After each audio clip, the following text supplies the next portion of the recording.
И теперь переходим непосредственно к предсказателям будущего и правдорубам. Тем, кто хотел спасти этот мир, кто предупреждал мировых лидеров о том, что если они не изменят свое поведение, то будет катастрофа, что это были за люди и что с ними сталось, какое место они занимают в обществе, мы сейчас рассмотрим. Это очень важно, чтобы уразуметь, что нас всех ждет в будущем, как будут развиваться события на этой земле и что приведет к кризису через 20-30 лет, а может и раньше, ведь время сейчас ускоряется и сжимается. В прекрасной России будущего к власти на то время придут другие отморозки, а демократический Запад будет как раз догнивать, потому что КГБ никуда не денется, а Запад вряд ли откажется от права инфантилов кидать свои бюллетени в урны. А КГБ, оно жизнеспособное и продолжит упорно разваливать Запад изнутри во время следующих весны, лета и осени. Канал Ірини Коновець-Поплавської. Еще в 2008 году некоторые дальновидные государственные мужи и аналитики откровенно предупреждали, что так называемый российско-грузинский конфликт ни в коем случае не локальный инцидент, а начало глобального кризиса, и что Россию надо срочно останавливать, иначе будет беда. Кто тогда говорил громко и жестко? Джон Маккейн советовал еще в 2008 следить за Украиной, так как она сейчас на примете у России. Его фраза «Сегодня мы все грузины», «Today we are all Georgians» стала символом жесткой позиции. Маккейн требовал немедленных санкций и вооружения Грузии. Предупреждал, что если Россию не остановить, она пойдет дальше, и назвал Украину следующей потенциальной жертвой. Маккейн – это символ стойкости и чести. Всегда позиционировал себя как человек принципов, даже если это вредило его карьере. В американской политике его называли ястребом, потому что он не боялся жестких решений. В ответ на его предупреждение тогдашние керманычи США и Европы делали все наоборот, устроили эту дурацкую перезагрузку, увеличили торговлю с Россией. Даже в собственной партии Маккейн выглядел белой вороной, особенно после появления на арене теперешнего президента США, с которым у него была открытая вражда. Умер Маккейн в 2018 году, и тогда многим стало понятно, насколько он был прав в отношении мировых угроз. Сейчас его помнят с огромным уважением, но при жизни чаще критиковали и высмеивали. Правду Маккейна услышали только после его смерти. Энн Эпплбаум, журналистка и историк, обладательница Пулитцеровской премии, замужем за польским министром иностранных дел. Вот что значит выбрать себе правильную тёлку.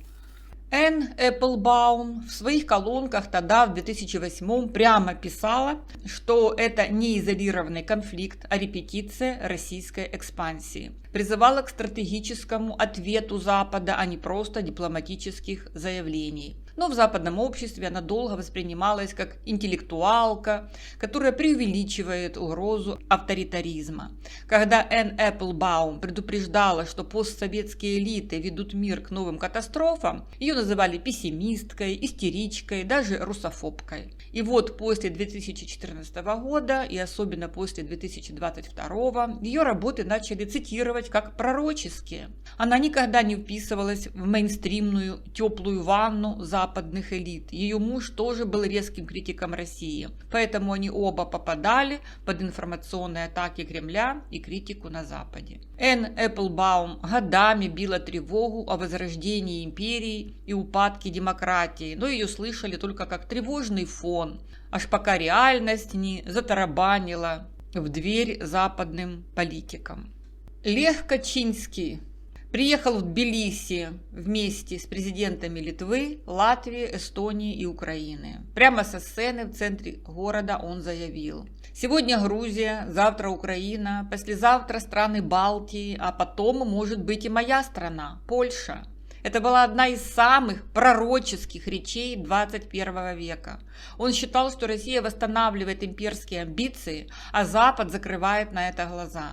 В ЕС его часто воспринимали как слишком эмоционального русофоба, который преувеличивает угрозы. Погиб в авиакатастрофе в Смоленске 10 апреля 2010 года. Естественно, что без КГБ тут не обошлось. Польша немного побрыкалась, но и не перешла к открытой конфронтации с Россией. Фактически эту авиакатастрофу оставили в статусе трагедии с неисследованными обстоятельствами. Почему Польша особо не брыкалась? А потому что не чувствовала поддержку Евросоюза в этом вопросе. Никто не хотел ссориться с Россией из-за каких-то поляков. Далее Збигнев Бжезинский говорил, что вторжение в Грузию – сигнал возобновления имперских амбиций Российской Федерации. Требовал четкой стратегии сдерживания Москвы. Для Запада, в особенности для США, конфликт между Россией и Грузией создает как нравственные, так и геостратегические проблемы, говорил он. Обратите внимание, это для тех, кто считает, что каждая страна сама за себя. Мораль, нравственность, справедливость – основа человеческого мироустройства. Может быть, мы когда-нибудь об этом поговорим, а может и нет. Я уже постепенно выгораю на этом поприще. Бжезинского очень часто цитировали, но не всегда к нему прислушивались. Его знаменитое изречение «Без Украины Россия перестает быть империей. С Украиной же, подкупленной, а затем и подчиненной, Россия автоматически превращается в империю». Идеи Бжезинского признавали мудрыми, но слишком жесткими по отношению к Москве. Бжезинский пример мудрого стратегического интеллектуала, который всю жизнь повторял одно и то же: «Украина – ключ». Его слушали на конференциях, цитировали в книгах, но в решающие моменты керманычи выбирали удобство, личный комфорт, а не правду. В нашей схеме это правдоруб среди элит, которого уважали, но скорее как профессора, чем как провидца, чьи слова определяют политику стран.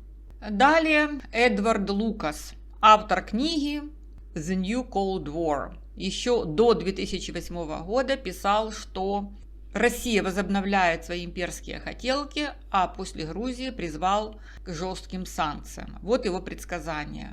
Цель Кремля состоит в том, чтобы посеять противоречия между странами Альянса. Самым удачным действием Кремля стал раздел ЕС. Появились так называемые лучшие друзья Путина – Герхард Шрёдер, Жак Ширак, Николя Саркози. Личные дела этих деятелей влияют на межгосударственные отношения, даже когда они покидают офис. Не сумев дать России отпор в Украине, Запад запятнал свою репутацию и жестоко за это поплатится. США давно знали, что от притязаний на сферу влияния Москвы им пользы не будет. Об этом предупреждал еще Бжезинский. Лукас пишет, что Збигнев Бжезинский был выдающимся американским мыслителем и государственным деятелем времен Холодной войны. И сегодня он бы сказал что-то вроде «А я же предупреждал». И что с Лукасом? Его слушали? Его слышали? Разве что в узком кругу экспертов. Его уважали как знатока Восточной Европы и Балтии, но керманычи США и Западной Европы отмахивались от его предсказаний, считали, что он все преувеличивает. Лукаса маргинализировали как русофоба и паникера. После 2014-го его репутация резко возросла, многие признали, что он был прав, но типичная судьба правдоруба. Он получил признание постфактум, когда трагедия произошла. В антропологии правды Лукас – это пример западного пророка в пустыне, который бил тревогу еще тогда, когда Европа покупала российский газ и смеялась над его предупреждениями. Он как раз воплощает наш тезис «правду слушают, но не слышат». Далее Гарри Каспаров, чемпион мира по шахматам. Он давал бесконечное интервью западным медиа, обвиняя Запад в соучастии из-за бездействия. Я его считаю последователем Владимира Буковского. Вот его высказывание. Позорное пораженческое, капитулянское поведение западных стран во многом объясняется тем, что им так удобно. У них на все есть отговорка. Я написал в конце августа открытое письмо министру иностранных дел Германии. Его опубликовала газета «Бильд», обвиняя их в том, что они идут на поводу у путинского режима. Мне, естественно, министр не ответил. Говорить ему было нечего. Но в своих интервью он постоянно ссылался на то, что десятки российских правозащитников потребовали от него, а какие-то мигранты там выступают против этого. В России Каспарова быстренько маргинализировали. Государственные СМИ высмеивали, не давали доступа к эфирам. Для многих рядовых россиян он стал изменником. Многие его предупреждения тоже игнорировали. Каспаров эмигрировал, сейчас живет в США, но, как и все правдорубы, остался без политического веса. У него есть голос, у которого отсутствует возможность влияния на процессы. Сейчас Каспаров один из самых последовательных адвокатов Украины на международной арене. В антропологии правды это пример пророка, видел угрозу, говорил правду вслух, но его не слушали. В России высмеивали, на Западе слушали, но бездействовали.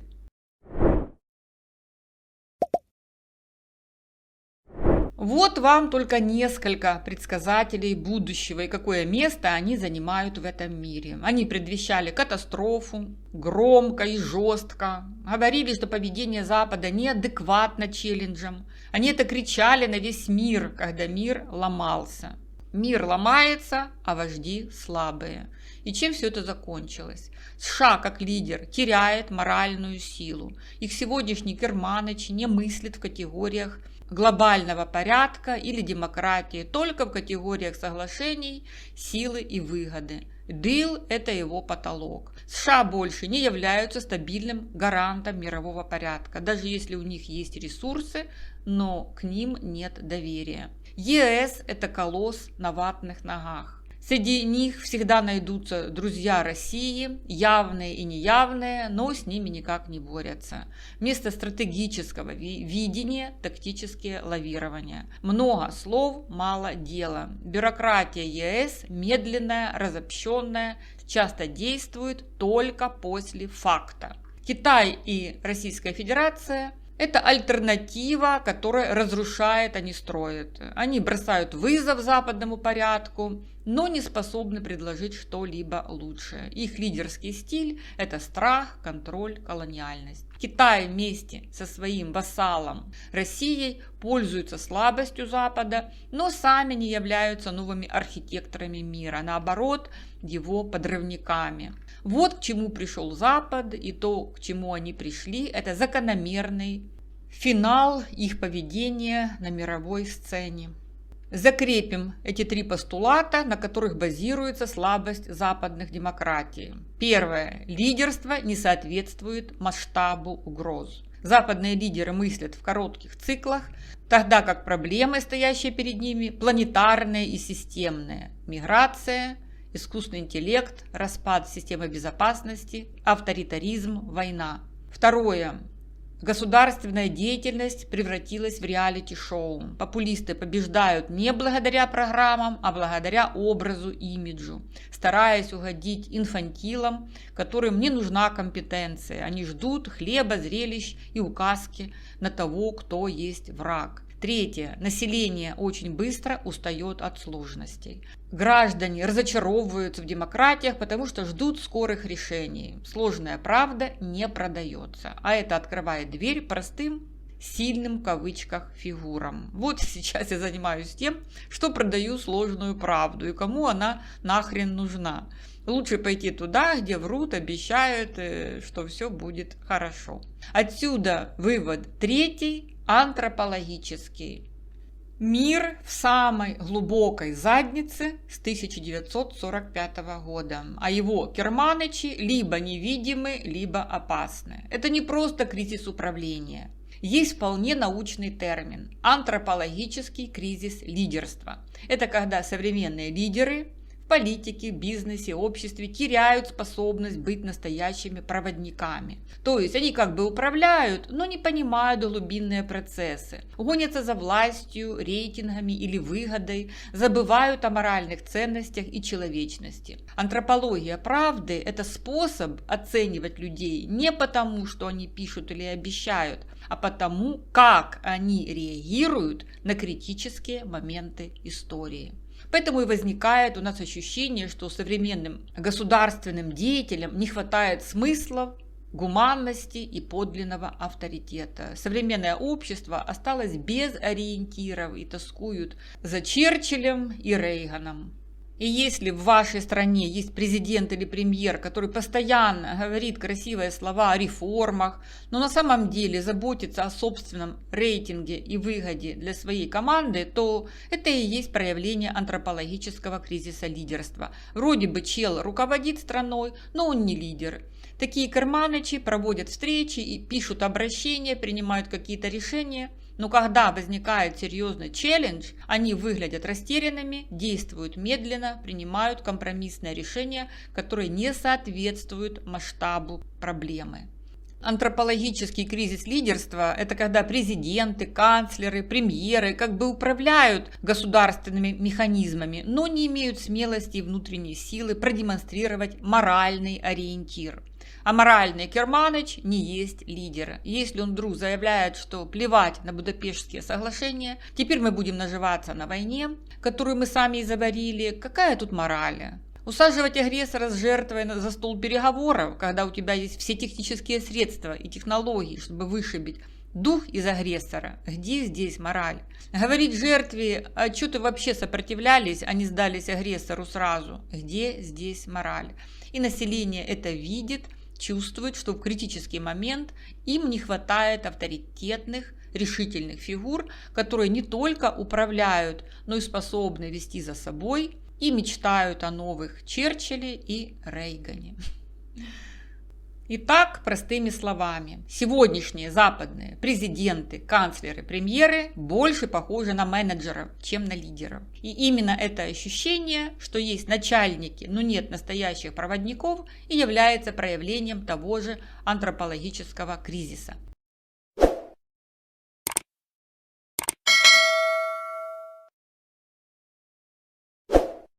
А теперь мы перейдем к тем спасителям мира, которые криком кричали и просто вопят об антропологическом кризисе лидеров. Это те, кто осмелился озвучить, что западная система гниет, а лидеры ее пустые. Потому что озвучить такое – это риск потерять доступ к трибунам, аудитории, власти, деньгам, безопасности. Поэтому большинство либо молчит, либо выражается намеками. Кто же посмел сказать правду о деградации лидерства и крахе систем?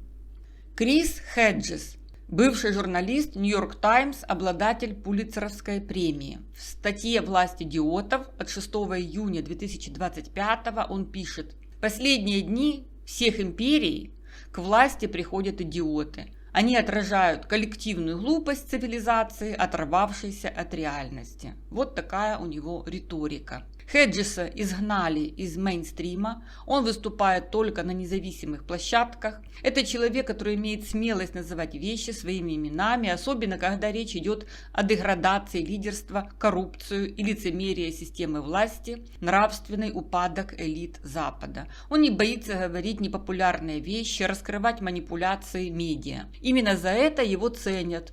Он разрывает иллюзии. Но в то же время у Хеджеса есть слепая зона. Он часто смотрит на геополитику через призму имперского поведения США, что хорошо изучил, и поэтому он словился на этот КГБшный крючок, пытается агрессию России объяснить или частично оправдать. То есть Хеджес правильно диагностирует болезнь Запада, но не всегда видит глубину болезни России, потому что в его критике акценты всегда направлены против американской системы. Можно сказать так. Хеджес – это совесть Запада, но не всегда точный аналитик Востока. Его влияние на политику. В медиа мейнстриме его почти нет, часто отрезают, не приглашают в большие студии. Он работает на независимых платформах, выступает в левых и альтернативных медиа. Маргинализация. Его считают слишком радикальным критиком Америки, антиимпериалистом. Для элит он опасный голос. Славой Жижик. Славянский философ, очень интересный персонаж. Он высказывается с научной точки зрения, как мыслитель и философ. Говорит, что демократия превратилась в симуляцию, а смена власти в шоу.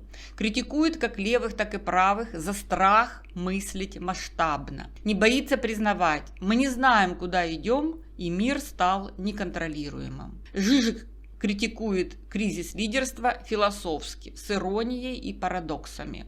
Вот как он говорит о кризисе лидерства. Лидеры потеряли смысл, а не только авторитет. Современные политики больше напоминают менеджеров или администраторов, которые решают технические вопросы, но не дают людям большую идею или видение будущего. Есть управление, но нет вдохновения. Пустые жесты вместо реального действия. Он часто высмеивает, как керманычи делают символические шаги, заявления, саммиты, фото с флагами, но не решают корневые проблемы. Все выглядит как спектакль, либеральная демократия в упадке. Жижик считает, что современные демократические керманычи боятся принимать непопулярные, но необходимые решения. Они застряли между желанием нравиться всем и невозможностью реально изменить систему. Это и создает вакуум. Отсюда растет популизм. Из-за слабости системных лидеров на сцену выходят харизматические популисты. Они хотя бы предлагают сильный нарратив, пусть и опасный. Люди не хотят правды от лидера, они хотят фантазии, в которую можно поверить. Но если лидеры способны давать только пустые обещания, то общество либо впадает в апатию, либо ищет сильную руку. То есть для Жижика кризис лидерства – это не просто нехватка решительных руководителей, а утрата великой идеи, способной объединить людей. К власти приходят технократы и популисты, но не хватает настоящих проводников смысла. При этом у нас есть лакмусовая бумажка – это Россия. И Жижик четко называет войну России преступной. Он однозначно на стороне Украины, а это внятно очерчивает его нравственную позицию. Да, философов можно и нужно проверять на их отношение к российской агрессии. Если они умеют видеть недостатки Запада, но при этом не забывают назвать Россию агрессором, это цельная позиция, пример Жижика. Если же критика Запада омрачает реальность преступления России, значит в их анализе есть серьезный перекос, пример Хеджеса. И какое место занимает Славой Жижик в обществе? Звезда среди философов, известен публичными лекциями, книгами, провокационными шутками, часто выступает на больших мероприятиях, TEDx, философские фестивали, но его сфера влияния – интеллектуалы и студенты, и никаких рычагов влияния на реальную политику. Репутация Жижика – это эксцентричный левый философ, часто его слова воспринимают как провокацию, а не как серьезный политический указатель. Ульрих Бек еще до 2015-го говорил, что у лидеров нет инструментов, чтобы справиться с глобальными угрозами. Бюрократия государства устаревшая, а проблемы планетарные. Считал, что кризисы будут только углубляться, потому что нет механизмов глобального принятия решений. Можно сказать, что Ульрих Бек дает теоретическое объяснение нашей антропологии правды. Проблемы стали глобальными, а лидеры мыслят местечково. Они действуют только как менеджеры катастроф. У них отсутствует стратегическое видение. Доверие к современным керманычам падает, потому что они принимают запоздалые и недостаточно кардинальные решения. Место Бека в обществе. Это один из самых известных немецких социологов, автор концепции общества риска. В академических кругах его работы очень цитируются. Его влияние в науке огромное, но политики используют его идеи только задним числом, когда нужно что-то объяснить. Бек – это типичный пример интеллектуала, который оказал огромное влияние на академию, но не на политическую практику.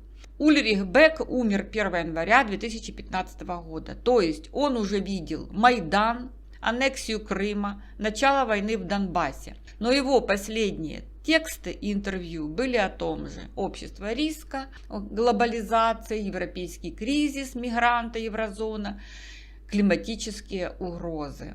И тут как раз срабатывает наш лакмус. Если мыслитель, который говорит о глобальных рисках и цивилизационных угрозах, молчит об агрессоре России, в 2014-м это его фейл, потому что Россия уже тогда была самым очевидным системным риском для Европы.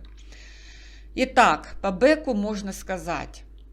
Как социолог риска он прекрасно описал ситуацию, в которой мы сейчас живем. Но как моральный авторитет он провалился. Лакмус для Бека – это Меркель и ее политика по отношению к России. В 2014-м он видел, как Меркель тянула Германию в зависимость от Северного потока, строила личные мосточки с военным преступником. Вместо радикального ответа на агрессию Российской Федерации говорила о диалоге и сдержанности. Для социолога, который писал о мировых рисках, это было идеальное поле сказать: вот вам пример политической слепоты. Германия сама создает риск, делая ставку на агрессора. Но Бек этого не сделал. Он продолжал больше говорить о космополитизме, экологических угрозах, европейских проблемах и почти не трогал российский фактор. Он критиковал глобализацию, но не увидел слона в комнате – зависимости Европы от диктатора. Канал Ірини Коновець-Поплавської. Итак, что мы видим? Современные мыслители, которые пытаются донести миру правду о кризисе лидерства, остаются на маргинесе. Славой Жижик – философ-провокатор, известный лекциями и парадоксальными шутками, но его цитируют скорее в студенческих аудиториях, чем в кабинетах министров. Крис Хеджес, бывший звездный журналист, лауреат Пулитцера, превратился в диссидента, которого не пускают в большие медиа за радикальную критику американской элиты. А Ульрих Бек, уважаемый социолог, чья теория общества риска стала классикой, но политики вспоминают его только когда нужно объяснить катастрофу, а не предупредить ее. В результате все эти мыслители как будто видят глубже других, но система делает из них маргиналов, голос которых как бы слышен, но на который современные карманычи не обращают никакого внимания.